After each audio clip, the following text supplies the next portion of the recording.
Thanks for having me. It's good to be here, Irene. Thanks. Look, everyone who, if you are here, I know it's because you care about the facts.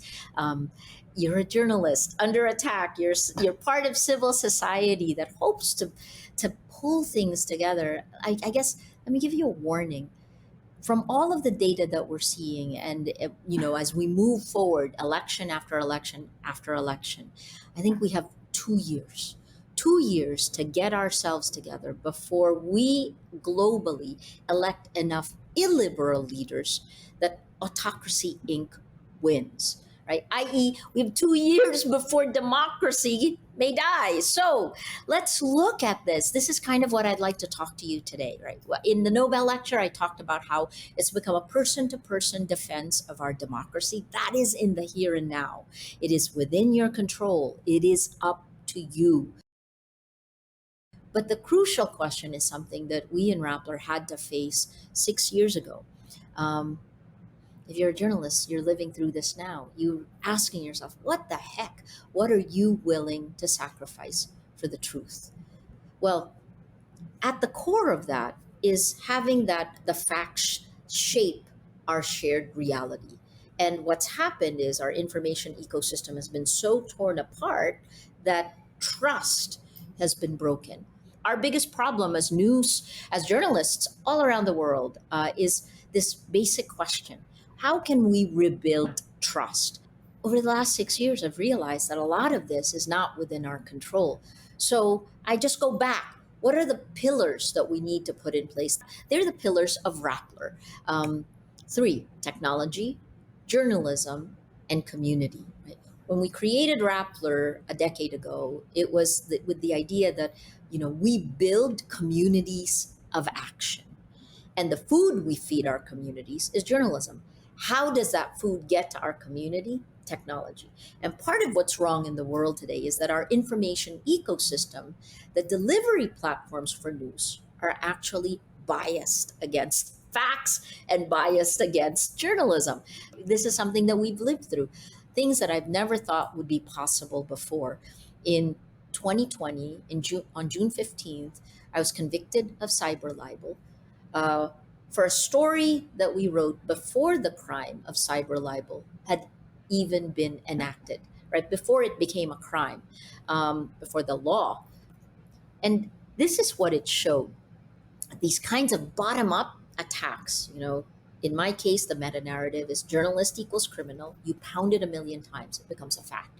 It comes top down a year later from our president, Rodrigo Duterte, in his State of the Nation address. And then a week later, the weaponization of social media becomes the weaponization of the law. We get our first subpoena. In 2019, I had 10 arrest warrants. 10 arrest warrants. I haven't done anything differently in the last 36 years, for the record. I've done nothing wrong but be a journalist. I refuse to get intimidated. UNESCO last year came out with this report with the International Center for Journalists, the chilling global trends in online violence against women journalists. And what they showed is that 73% of women journalists surveyed by ICFJ for UNESCO experienced online abuse. 25% received threats of physical violence, like death threats. 20% of those had been attacked or abused offline in connection with that online abuse. Online violence is real world violence, and we have seen that in numerous situations around the world. And impunity online leads to impunity offline. So here's that global phenomenon, right? And how are we going to handle this? Well, tech, the new gatekeepers, largely have abdicated responsibility for the public sphere. We are living in the upside down because, when journalists were the gatekeepers, you could hold us accountable. We all know this. I look back longingly on the past.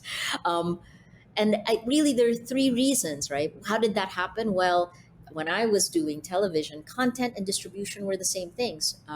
When content was separated from distribution and the social media platforms only looked at content, this is when problems began to happen because they weren't responsible for the content. And so they looked at greater distribution, greater use. That meant, in some ways, using our biology against us. This is again something that we know. E.O. Wilson said that the greatest crisis we're facing today is our Paleolithic emotions, our medieval institutions, and our godlike technology. Okay, that's the first. The second is that it's a fact that lies are spreading faster than facts on these social media platforms. This is a 2018 study done by MIT that showed that lies are spreading at least 6 times more than these really boring facts that we journalists use, that we journalists need, right? We spend our entire careers learning how to make facts not boring, to tell good stories, but we just can't compete against the lies. And finally, the third part is that social media has now become a behavior modification system, because think about it like this, right? Our identities aren't all, they don't spring out of us. Most of the times it's an iterative process, and now anyone who comes on social media tests something. It's far more performative. So this behavior modification system, when you pull it all together, surveillance capitalism takes four different silos that actually need to all come together for the proper legislation: antitrust, data privacy, user safety, and content moderation. That's probably the last. And yet that's where most of the public attention has been, right? So governments all around the world, democratic states, have been looking at what kind of legislation need to be put in place. And by spring of 2023, the EU will be rolling out the Digital Services Act and the Digital Markets Act. It'll be too late for countries like the Philippines, countries that this year have elections. So what do you do in the short term? So this is what we did in the Philippines. And we did this with the help of Midan, a San Francisco-based startup that looked at how you can get data through different parts for fact checking, and with the Google News initiative. Thank you for that. Well, here we go, right? Hashtag facts first PH. Here's the four-tiered pyramid. So for the first time, we pulled together 16 news organizations in the Philippines, both national and hyperlocal, in different regional areas of the Philippines, right? Small and large working together. And the best part about all of this is that every content we created, and this was partly enabled again by GNI, is that all that content is like the Creative Commons license. Anyone, we do this, and then anyone can use it, can repurpose it, can publish it. We truly collaborated, right? The data pipeline, we called out our communities to send what they wanted to fact check. And all of us, if someone sent a fact check, a lie to ABS-CBN, I can see it in Rappler. I can see it in Davao Today, right? So that same pipeline, we all see the same thing, and we began to work closely together. The thing is that these fact checks just don't spread. They don't spread as far as the lies. That moves to the second layer, to this data that Midan had helped us create, to the mesh layer. What is the mesh layer? I'll show you some of that. But there are 116 civil society groups, business finally stepping up because it was important that facts are protected, the church. The Philippines is Asia's largest Roman Catholic nation, and all these other coalitions that we had had over the years. Human rights, there was a voters group that we had put together. You can see these 116 groups. What do? They take these fact checks, and the goal is to share it with emotion. That goes back to what spreads fastest on social media, right? And it's not with anger, it's inspiration, or something that just makes you think. So some emotion comes in. That's the mesh. Finally, the third layer is research. There are 8 universities and research groups. Most of the time, everything is atomized. Meaning is atomized on social media. Journalism is atomized on social media. But what the research groups do, and this is the first time 8 different research groups, including Rappler, worked together, was to take that the data that we had collectively pulled together and to do weekly reports to the public that we serve, right? This is how you're being manipulated. This is who is gaining. This is who is losing. And then finally, that last layer is the law. Impunity online is impunity offline. So these lawyers, our legal group, six of them, finally came together and joined this pyramid to protect rule of law. The legal layer actually filed more than 20 cases that protected the journalists and the fact checkers and the integrity of our elections. Tactical and strategic litigation. That's the first time that's happened. Here's some of the results.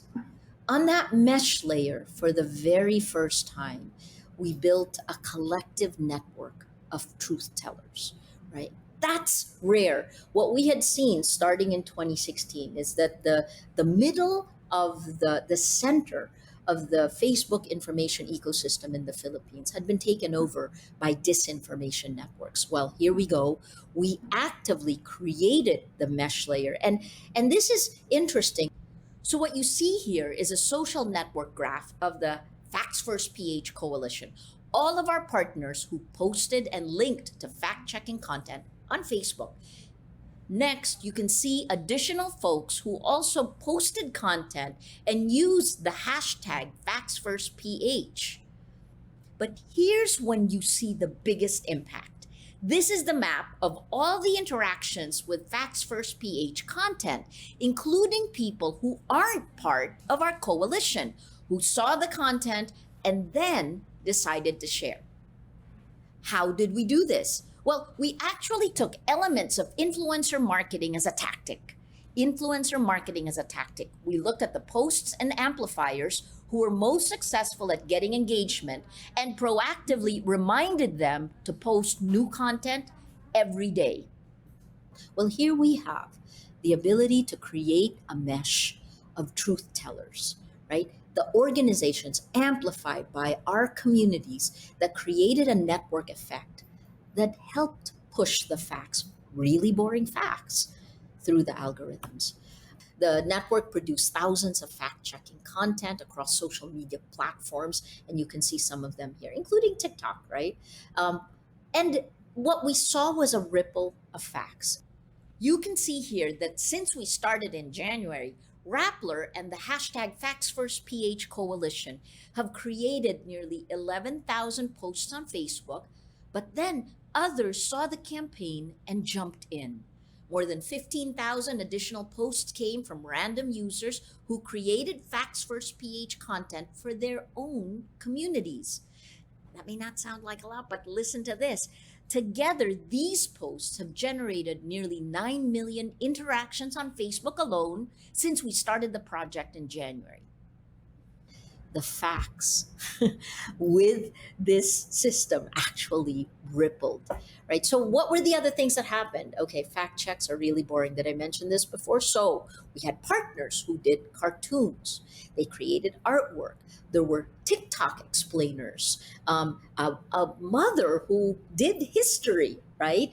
Because this is what we saw when you have Ferdinand Marcos Jr. running 36 years after his father was kicked out in a people power revolt and accused of plundering 10 billion 1986 dollars, right? So here we have the son coming in, and all of a sudden, the father, Marcos, is turned from a pariah to a hero. This is what happened in information operations on social media. So these explainers began to address this historical revisionism that was happening in plain sight.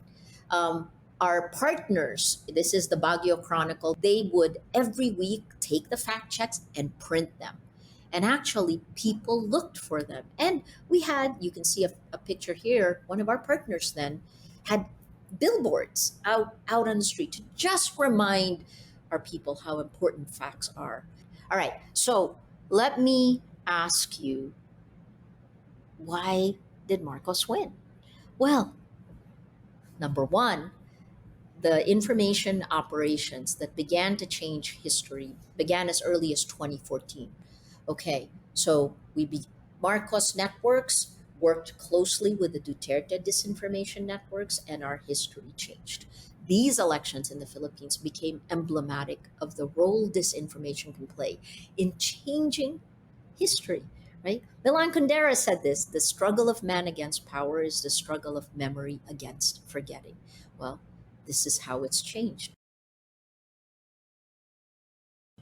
So, what happened? Did it work or didn't it work? Right? Well, it worked in terms of this pyramid was so successful that within 2 weeks, the Office of the Solicitor General filed a petition at the Supreme Court against Rappler and our Commission on Elections against the fact checks, saying that fact checking is, in quotes, prior restraint. It's not, but they tried to stop it from happening. So here's my tip: do this early. Now, I wish we had done it earlier, years earlier, to be able to collaborate against this, the onslaught of lies, to win the battle for facts. Um, it's an existential moment for all of us. Journalists are at the front line, and we need to be able to collaborate, to work together. And I hope as you walk into elections in your country that we not only work domestically, but also work together globally. This is the problem of our times. Thanks so much.